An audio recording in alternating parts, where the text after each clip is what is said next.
views and opinions expressed on this broadcast are those of its participants and do not reflect the views and opinions of any employer, MSP, sponsor, advertiser, or vendor.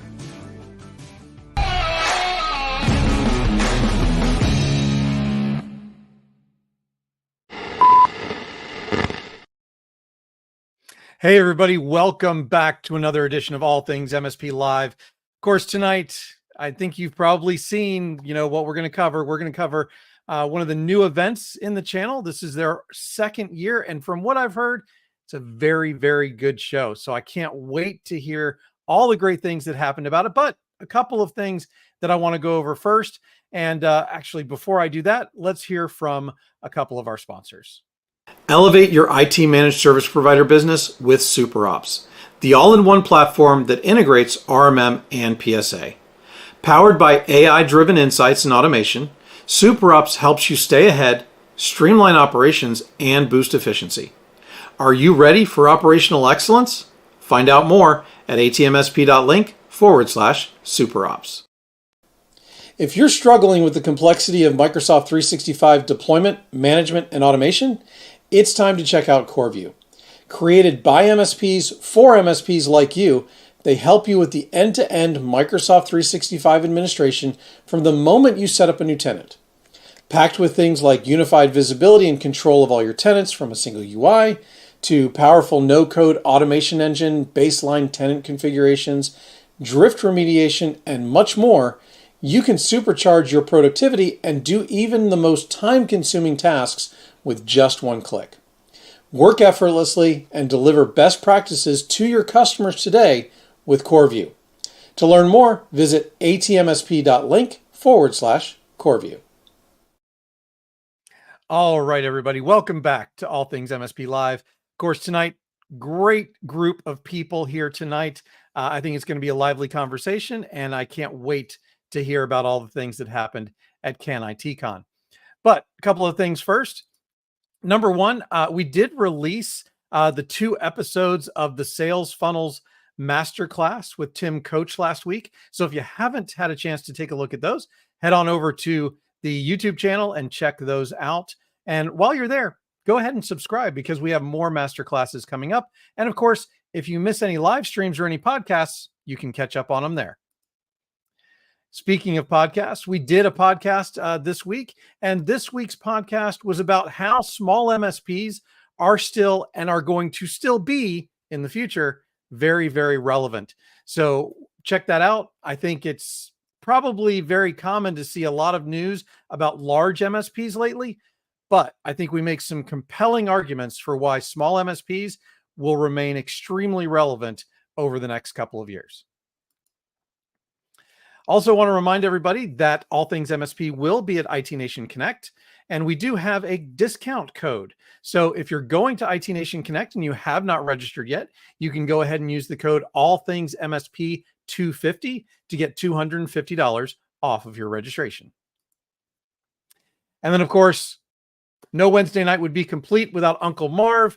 Of course, his live stream starts at 8 o'clock after this live stream. So if you haven't had enough of MSP live streams for your Wednesday night, head on over and, have some fun with Uncle Marv. I'm sure that I'll check that out for a few minutes after we end this one tonight.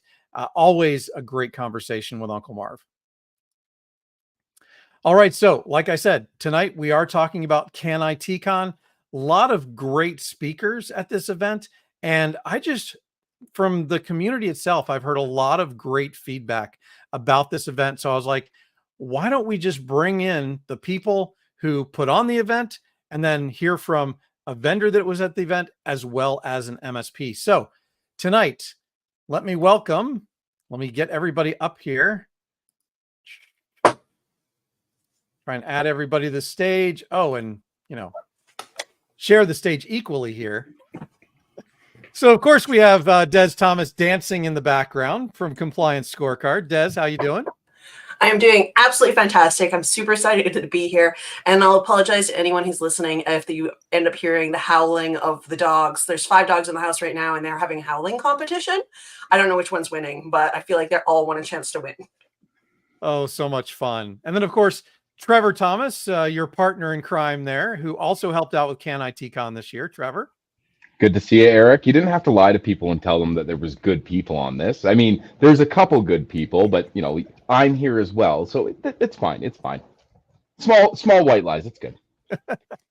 And then our MSP representative tonight is Lyle. Lyle, how you doing? I'm doing great. Thank you for inviting me in. I feel very special that I got picked. Well, I really wanted to have a fully rounded kind of look into CanITCon. And of course, that would not be complete without the opinions of an MSP. So thank you very much for joining us tonight. No problem. All good. And then, of course, last but not least, the most important person at CanITCon, Carrie Green. Well, I don't know if that's the most important, but I'm happy to be here and thrilled to have, some amazing people surrounding me and along on this journey. Well, I don't think that CanITCon would probably even exist if you were not at the helm.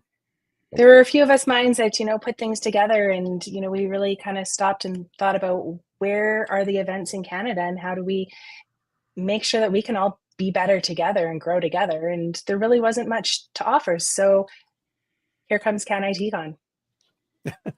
That's awesome. So give me a little background. How did it come to be? How did it evolve? And how was that first year? Yeah, so CanIT really came to be, like I said, looking out there at the Canadian market scene or Canadian event scene, right? There just really wasn't, a ton. There's some in Toronto, there's a few road shows that make their way to Western Canada, but really very underserviced. A lot of MSPs aren't able to make it to the events down in the States. I've been fortunate that I have, and I've seen what it's done for our MSP. So we wanted to find a way that we can bring some of that education, bring some of those people into Canada, and specifically starting in Western Canada, to just be better together, to grow, to raise that bar. You only know what you know, right? So if we can gather all those amazing minds in one place, the places we can go will be amazing. Yeah, and that's awesome. So what changed from year one to year two? Oh, year one to year two. Well, we went to another spectacular, location. We went from the mountains to the mountains and the lake and the wine, and we added some sponsors. We created an emerging, track. We added some more education. We added a couple more networking events. I'm sure anybody who was at the VIP event will only have good things to say or remember from it. And just really trying to grow. We grew, Trevor, what are the numbers we grew from year one to year two? So year one, we had about 75. This year, we were about 140. And this is MSP attendees, not total attendees. So just over 80%, 85-ish% growth on the MSP attendee side, which is huge, right? Yeah, I want to just say, amazing.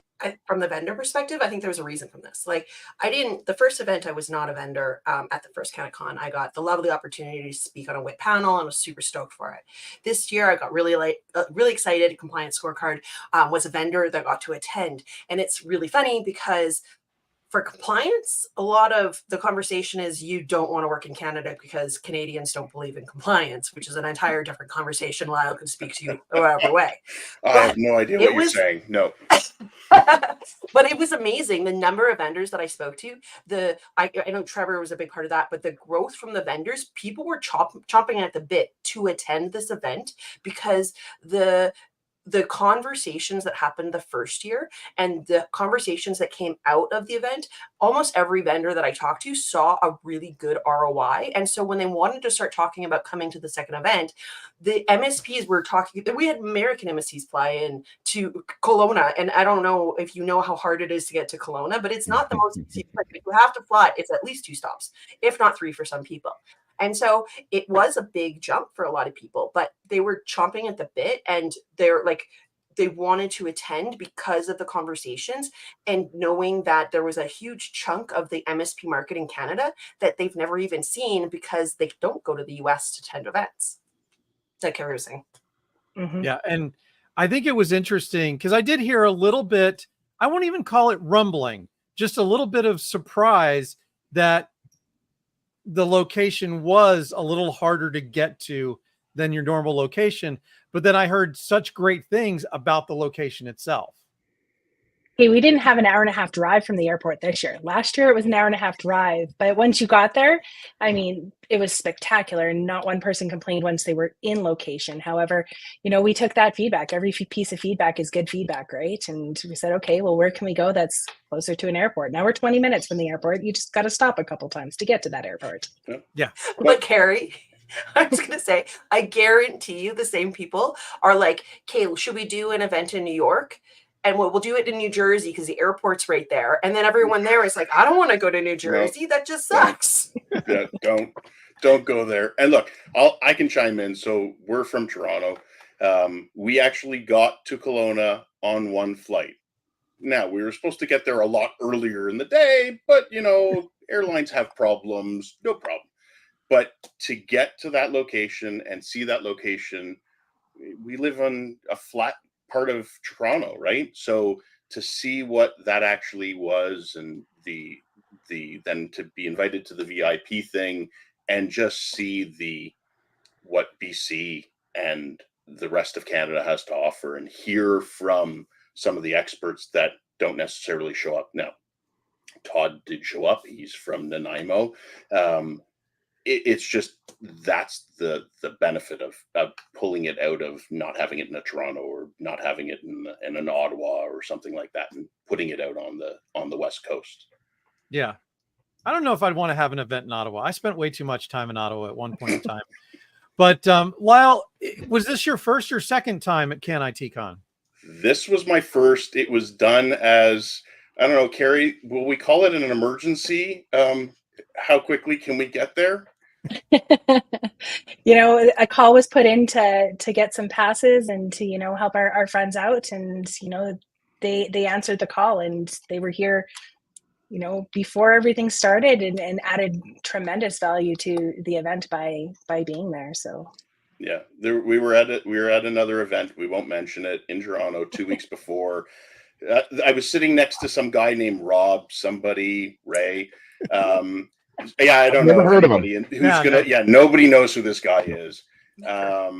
So I was sitting next to him. Zachary, who works with me, is my son. And it was like, are you going? And it's like, no. Would you like to go? And it's like, sure. It's like, it's in 2 weeks. It's like, yeah, we'll make it happen. Don't worry. It's like, yeah. So 2 weeks and we're in BC. And it was way better than the other event. And the amount of friendship and just conversations with others was like on another level. Yeah, I think that, one of the reasons we go to these events, and the reasons why I went when I was an MSP, was the community. And so many of the events these days have kind of lost that flavor. So it's good to hear that that's coming back to some of these events as well. But one of the things I want to cover is, Carrie, what you talked about, and I'd like to hear Lyle's opinion on the educational content, because I know that that is also paramount to the MSPs. Yeah, for sure. So you got to bring the education. If you don't bring the education, then what are we getting out of it, right? We're all going back to an MSP or to wherever we're going to bring something back, right? Our network will get us a long way, but we also have to find that knowledge, right? And it's not necessarily a new product. What are we learning to build our business? We spend so much time working in our business that this is a moment to step back and work on our business. So we need to make sure that we take that. So what we've tried to do is, each year so far, we've tried to bring in more thought leadership and more education. So this year we added 2 pre-days with workshops of 4-hour intense workshops where our attendees were able to walk away with something to help them move their business forward. We had breakouts that had tangible takeaways, or had that you have that burning question, you're able to ask it. And for next year, we're going to bring even more of that. We took a look at all the feedback we've gotten so far, and it's loud and clear that a 30-minute breakout isn't long enough. Last year we did 45 and we heard it was too long. So we got to find that happy medium and see where that goes. And it may not be for every track. It's something that we're working through. But those educational pieces where you really want to dig in or ask those questions, they need to be a touch longer. So we're looking at who we can bring in aside from our sponsors, bringing in some of those thought leaders within the industry, within the channel, to bring that that knowledge and that education that the MSPs so badly want. That is exactly what I was, when you're speaking, that was exactly the thoughts in my head, that I've attended thousands of events, clearly, virtually, person, across the board. And of course, working for vendors, there is a portion of events that I am paid to speak on behalf of my company. And that is my job, and we're sponsoring your event. And so of course you want me to do my job and you want me to come, but you guys, the CanITCon crew, ITCon are putting so much work and effort into bringing educational content that isn't just about a sponsored product, or maybe it's about different sponsors getting together and having a conversation of the knowledge in their head that you so know that we have so much knowledge in our head that we can share, whether it be sales knowledge, marketing knowledge, whether it be, let's talk about the women in tech conversation, or let's talk about diversity in technology. Like all of those conversations again help support a community and really that growth. And I think at CanITCon, that growth and that community, I have met so many people that I've literally never spoken to before, which is hilarious to me, thinking that I'm in Calgary. I talk to Canadians, I talk to MSPs all the time. It was absolutely amazing. Yeah, awesome. And we do have Marvin B. We have Uncle Marv in the house, by the way. He's there in the comments getting his show ready. Now, Lyle, what was your experience with the educational content? The educational content. So my whole trick in game, like Des, and I'm sure Carrie and Trevor, we've all gone to these events, the small ones, the big ones, the super duper ones. The trick is yes, you can get the shiny new objects, although I've been banned from bringing shiny new objects home, although Des will say that we are bringing at least one home. Shout out. The other trick is the golden things that you can, the golden nuggets that you can get out of some of the chats, right? So those are the things that me as the owner of an MSP that I can bring back and try to enact or bring into fruition so that we can go from here and bring it up a level. Those are the things that I was having a conversation with one of the other vendors that was there, and Dan decided to chime in, and we had gone down the road with that vendor and basically bashed our head into a wall. And Dan's going, no, we've done that. You should do this.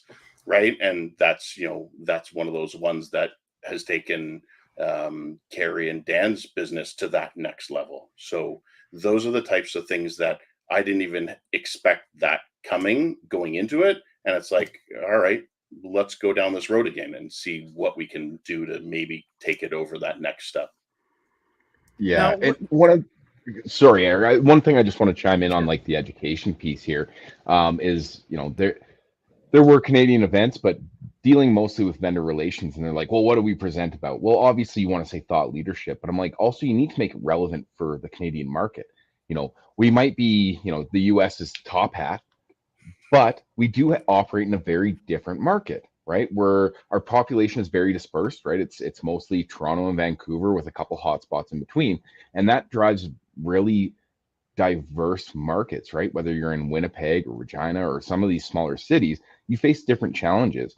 Toronto might not, and Lyle, I don't mean to throw Toronto under the bus, but Toronto might not experience the same thing. Whereas any of the smaller cities, they kind of experience these same challenges of, okay, well, how do I get someone who is in rural Manitoba to understand that cybersecurity is something that's actually going to impact them, right? Or there's this nonprofits, there's these overlaps in all of the different provinces, and it's nice to hear from like-minded people, whereas you can go to Houston or Dallas or Denver or whatever, it's a different marketplace. It just is, right? And it's the same thing as, go ahead, Desiree. I see nothing. you I was waiting. No, I was just excited. I was just going to say, and also for any vendor who's watching, something to learn about that I learned, and I knew this, but for the CanITCon event specifically that I learned was that the Canadians love a Canadian dollar. If you charge in Canadian dollars, they're going to hoot and holler, and you're going to sell so much more. So every person who was on stage and said Canadian dollars, they were like, yes. It's a reconciliation. There's no variable month to month. Yeah. So if I ever come, 30% extra. I'll buy a stack of Canadian dollar bills and go like this off the stage. Don't do The it. They're loonies worth and so much toonies. money. Yeah, don't do bills. They're Yeah. worth way more than $1. Loonies and Yeah. toonies. Monopoly money as we get called out. Oh, so I My wanted to lovely go back boss, to something Tim. that. Go ahead, Des. I was just gonna say, just because you didn't know there, my lovely American boss learned about loonies and toonies and thought it was a TV show, and then was really confused when I showed him a loony and a toonie, and he's like, "What are these, quarters?" Wait. We could call out another vendor. We were talking about beaver tails. One of the three of them thought we were really talking about going and getting beaver tails, like oxtails. Not the same thing. I saw that post. That was great. Yep. Well, you know, I had my own experience with beaver tails as well in that stint in Ottawa. Yep. Mm-hmm. Yep. They're extra good, fried. They are. Yep. Okay, so one of the things I wanted to talk about was, because Lyle mentioned it, and I think it is important because we talked about community as well.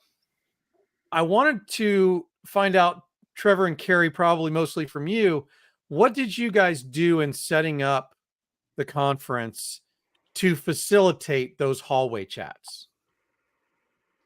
Oh, you know, trying to have some, you know, soft seating around so that it was easy to have, you know, to step aside and have those conversations, you know, trying to encourage togetherness, right? So our food was all in the hallway outside our vendor hall to try and get people into the vendor hall. There was also, you know, lots of seating and tables outside at round tables. You know, we tried to use round tables as much as we could this year to have more than one person, you know, sitting there. You're looking across from at each other, you're sitting next to each other, to really try to facilitate some of those conversations, right? And naturally, when you end up sitting with someone, you start some of those conversations, you know, whether it's, you know, people that you know or people you don't know, and bringing, you know, more people in. You know, we had extra networking events this year to, you know, really try to let people get to know one another as well outside of the conference room. I was just going to say alcohol. So that's a much more eloquent answer. We had lots of that. Yes. So last year I was on the vendor side, and of course, you know, I'm biased. I'm Canadian. It was in my backyard, right? Banff is where it was last year. It's about an hour and a half from my house. If I look out the windows, I can see the mountains that are Banff, or part of Banff. And one of the big takeaways, not just from me, but I think from most of the attendees, and Carrie, I don't know if we ran those numbers, and we should, how many repeat attendees we had. But even the vendors, okay, so it's not this mega event. You don't have 1,200 or 2,500 different people. So as a vendor looking at it, going on the ROI side, you go, I don't know if I can really justify that because there's not this wealth of leads that are going to come in. But the quality of leads from things like Carrie's talking about, the soft seating, the food, the happy hour, welcome reception, all these types of things led to this kind of high touch ratio where you're in an area and you're like, oh, there's a group of people I haven't talked to before. And instead of it being 1,200 people and it's this overwhelming thing from a vendor perspective, you go, well, there's only, you know, last year was 75, this year was 140. Well, you know, it's actually a lot more manageable to actually kind of work the room. And I don't mean it in that sense, but just to spark up a natural conversation. It's not going to be this clicky thing where there's 30 people who are just going to be by themselves. Everyone's like, oh, there's someone new who I haven't talked to. And, you know, we're all good old Canadian boys. And, you know, it drove that conversation really easily. I think you were able to have more deliberate conversations. One sec. For sure. Right? You can be more focused because you're not trying to get to the next person who's waiting to hear what your pitch is or hear what you have to say, right? And it'll also allow the attendees to talk to each other a little bit more and understand what they're using and what those pain points are. And then, hey, I've got a solution. I use these guys. Why don't you come and chat with them and do some of those introductions that at a big show you might not get that opportunity. So the idea was an intimate event where, you know, both the attendees as well as our sponsors are able to have those deliberate conversations. Cool. I was just going to add in, I know we've said the VIP event numerous times, but I think one of the differentiators, not the fact that the VIP event was, of course, amazing, beautiful, and I love it, absolutely. But the way you guys did the VIP event, I haven't seen that happen very often. And it was a matter of you gave the vendors an opportunity to invite people as they were connecting to a VIP event, which also made it like I want to talk to a vendor because I want to get invited to this event. And if I haven't talked to a vendor, then at the kind of like the half an hour, 45 minutes before the VIP event was starting, there were people running around me like, but I want to go. And people were like so sad that they couldn't go and they were so upset. And then I was just running around trying to find which vendors didn't give away their VIP event tickets and being like, are you going to give them away? Because if not, I have another MSP that wants to go and I have another MSP, and just doing those connections, because it made people feel like they were building relationships where people were helping them immediately. And those people that I talked to were instantly, they came by the booth several times because we had already built a relationship at the VIP event. And then they wanted to interact with me, not just because I have an event and like a pass, because I actually cared about them and I actually wanted to bring them to something that I thought was going to be really fun. Go ahead. Sorry. Go ahead, Lyle. So the VIP was an amazing event. I will 100% agree. And if nobody's seen Desiree dance, you need to go next year, 100%. Although I think you have to buy a new pair of shoes, correct, Desiree? Yeah, I gave my shoes away to a stranger because she liked them. That was a side conversation. But what I will say about the whole thing and about it being, and not that it shouldn't grow and double in size again, but and I don't want to say that it was cliquey because it wasn't cliquey, but you had small conversations. There was an MSP there who broke his arm, correct? By the end of the show, I had my logo on his cast on top of all kinds of other things, right? Because we were, just chatting, and it's like, oh, here, I got a sticker here. We'll put it on your cast. And it's like, yeah, go ahead, no problem. You don't have that at the bigger events. You don't, I'm going to another event in Vegas on Sunday. I don't know what that's going to happen, but I could only hope that it's as successful as the one that we just had.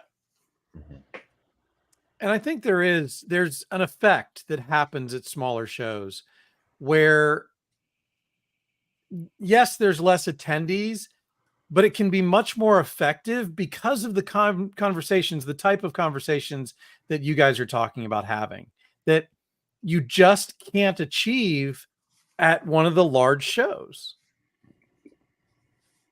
And I really think that is what is going to keep smaller shows around, that and the geographic relevance, right? I think one of the things that you guys have going for you, obviously, is the fact that you're pretty much the only Canadian specific show for MSPs that's relevant, right? I think all the other ones that come into Canada are just duplicates of ones that are done here in the States.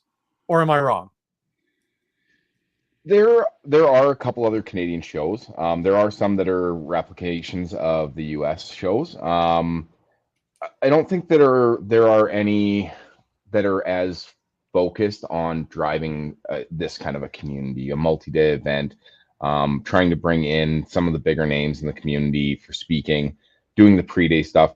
And I think one of the biggest differentiators with us versus other ones that maybe are MSP focused but aren't kind of honing in on that community is taking that feedback and actually delivering on it, right?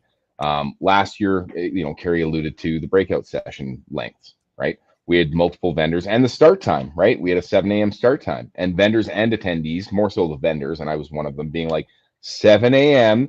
is too early. You want me to go network until 1 a.m. and then you want me to be at the booth at 7, and because I'm a stickler, I'm going to be there at 6:30, right? So anyways, all of these things, vendor and attendee, we take that feedback and we use that to influence the next year, right? And the same thing is going to happen this year, right? Yeah, we want it to grow, but if we get to a point where people are like, actually, you know what, there should be less people, of course we're not going to do less, but maybe we'll grow it into multiple events or something along those lines. And I hope I'm not speaking out of pocket, Carrie.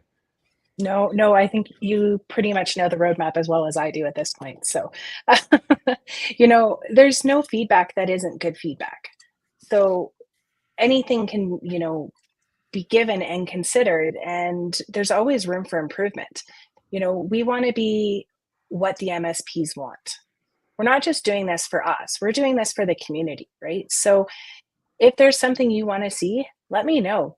My email's always open, my LinkedIn, however you wish to contact me. I am happy to listen to any piece of, advice or feedback or anything to help us, really drive what the MSPs want. If there's something you want or something that you absolutely hated, let me know. And we'll consider, every little bit, because it's for the community. It's not just for us.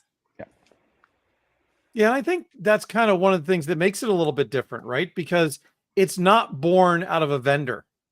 It was born out of, a group of MSPs. And I think that really made a difference when it came to how this, was birthed, I guess I'll say. Yeah. And, the support that we have received from the vendors, from the attendees, from just everybody has been just so heartwarming that, we just want to do more and bring more because it's being asked for. And we have a platform to be able to do this and bring these people together, create those relationships, that Desiree talked about, and help everybody just be better, to grow, to whatever they need, right? So how do we do that? We're just going to do it. I think that's great. Now, I do want to, because I did promise some stories from CanITCon. I kind of want to go around and ask you guys each individually what your favorite moment, I guess is the way I'll phrase that. What was your favorite moment at CanITCon? And I'll go ahead and start with Des this time. Oh gosh. Carrie, can you please, I can never remember her name, but the lovely girl who does the thought leadership on the mental health conversation. Jillian McKenzie. Jillian McKenzie. Jillian McKenzie is my highlight of every CanITCon event I've been to, both of them. And even though I love your guys' content, I love everything you do, I love the MSPs, but the mental health conversation, you guys know me. I'm the first person to be like, we should start talking about mental health. Let's just have this conversation.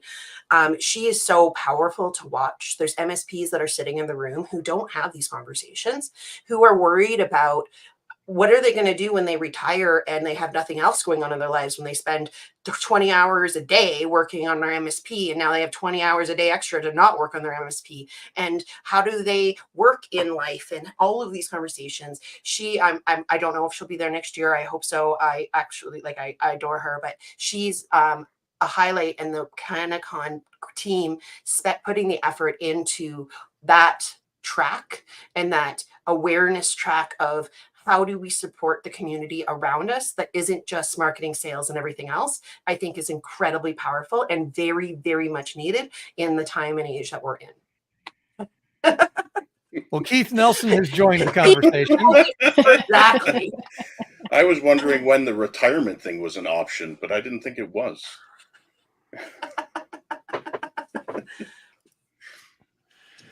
Well, most of us just, sell our MSP and go to work for a vendor because we couldn't get enough for our MSP, but I digress. It's the problem with selling back in 2013 when we weren't getting the kind of return that people are getting now. But let's continue with our favorite moments at CanITCon. Trevor, what was yours?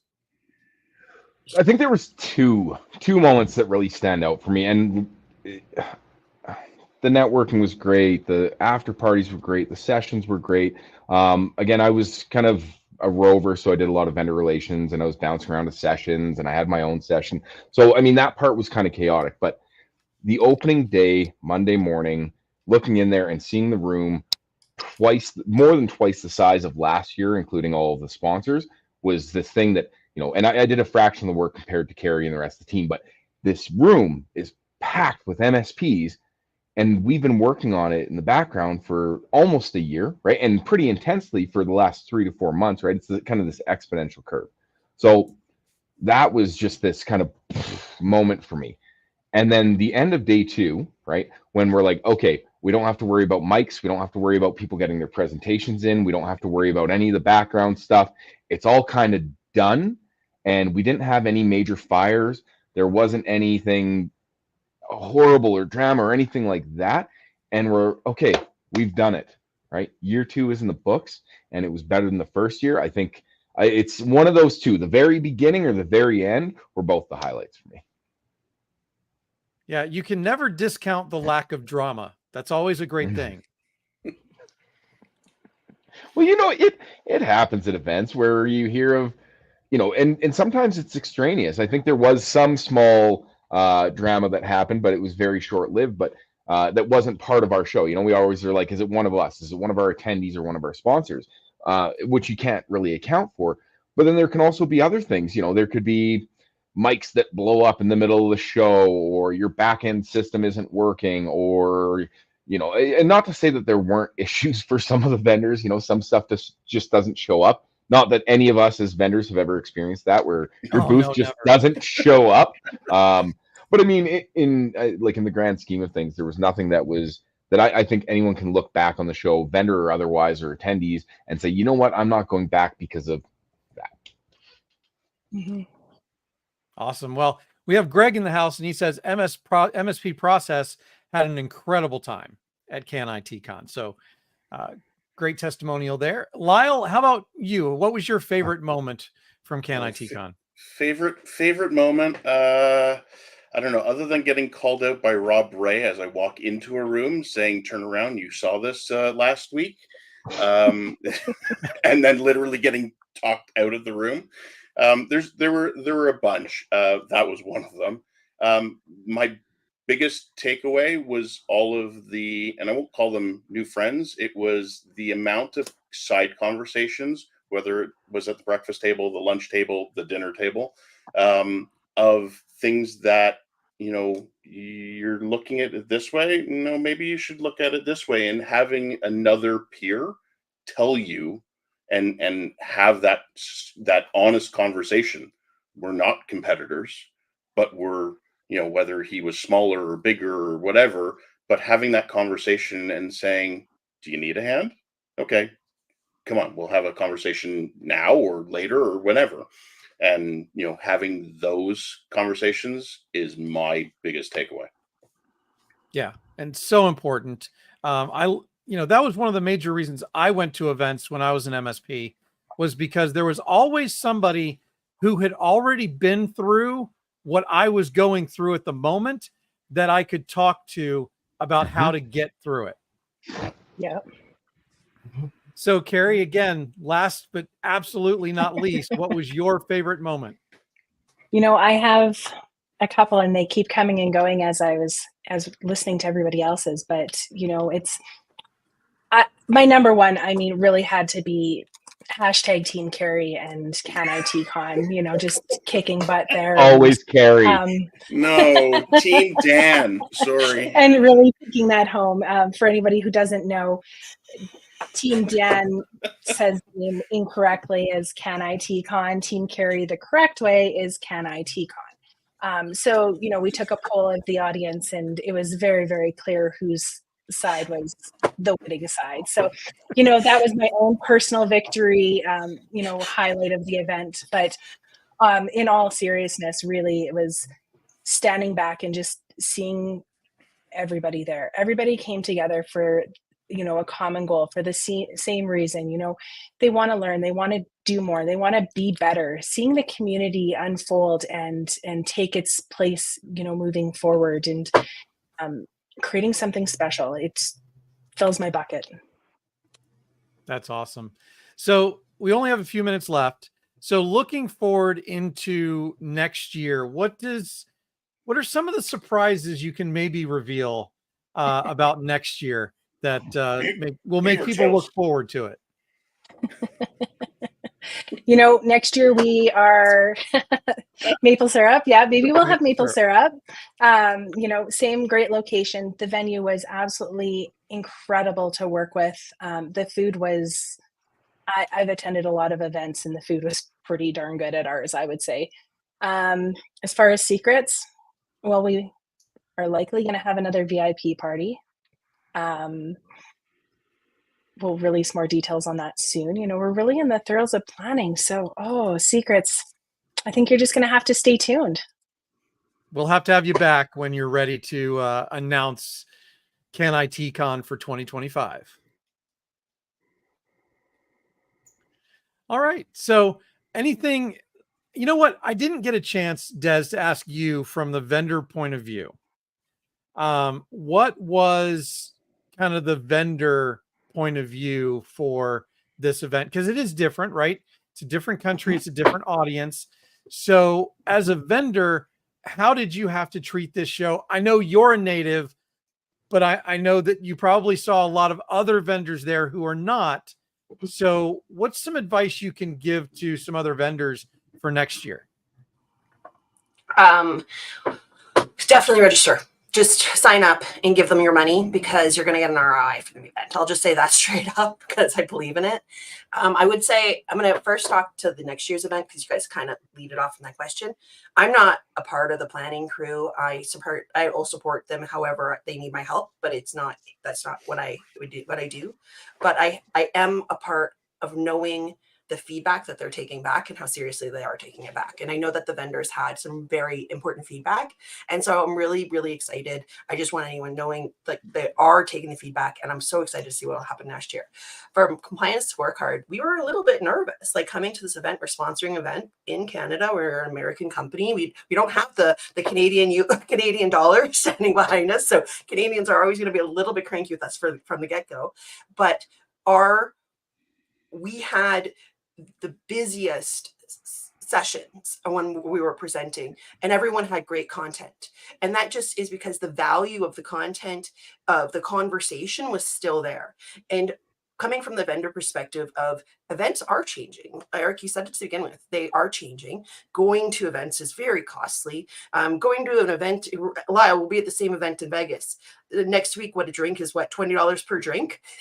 20 US, pretty 20 expensive for an US, MSP. 20 US. 20 US. So I meant $1 million. So instead, where it's $8 Canadian, so it's free. It's your differences in your cost there. But I'm seeing a lot of vendors are switching their go-to-market strategy to start supporting events that are more intimate instead of spending I'm going to spend $150,000 to attend one conference. And there are conferences that vendors spend that much money to sponsor the conference. So instead of doing that, they're looking at their dollar and how they can interact with the MSPs and looking at brand awareness. Like, we are a newer company. Our brand awareness, especially in Canada, is huge. And being able to attend this event, our brand awareness in Canada is drastically improved because the Canadian network, you have your own personal chats. You guys communicate. I find out things from the Canadian chat groups that I find out about me before I find out that I knew about it. And that is this industry in Canada. They chat, they want to help each other. And from a vendor perspective, the ROI is so high. It's 30% cheaper, but also the ROI is so high because people want you to focus on Canada and talk to them, and they want to talk about you, but they don't even know you exist. But then as soon as they do, and you're showing them that service and that support and the fact that you care about their business and you care about the fact that they have their dollar sucks, that it's amazing. And I really, really appreciate that. And I think that I've talked to numerous vendors who are incredibly popular in the space, and they did not think that they would be able to come to an event where they didn't have 60% of the people attending that event weren't already either in their CRM or already partners. And at this event, there were several vendors who I spoke to afterwards who said that they were meeting MSPs they didn't even know existed, and even worse or better, who didn't even know that their product existed or they existed as a company. So they're able to solve problems into a whole new market.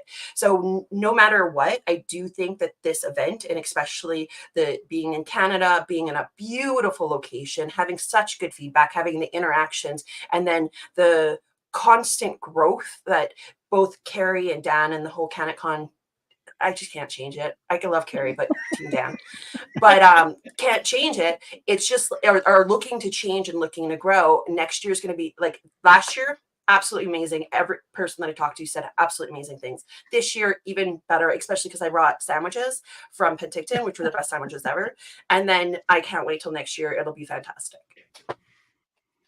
Awesome. Yeah. Well, Carrie, Trevor, congratulations on another successful CanITCon. And we are so much looking forward to next year. Lyle, Des, thank you so much for volunteering to come on to the show tonight and share your stories from CanITCon. Really do appreciate you guys doing this tonight. And I'm going to put you guys back into the green room, and I'll be back with you in just a second. Thanks, Eric. Bye.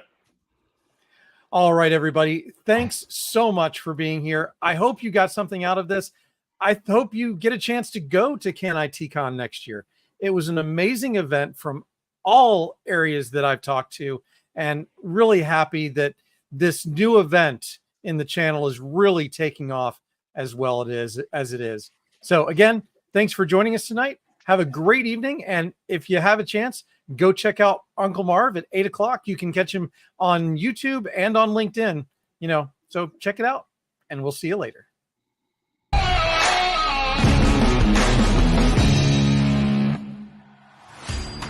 Hey, thanks for watching All Things MSP Live. You can reach me, Eric Anthony, at eric@allthingsmsp.com. If you're a guest, if you're a vendor, if you want to sponsor the show, let me know.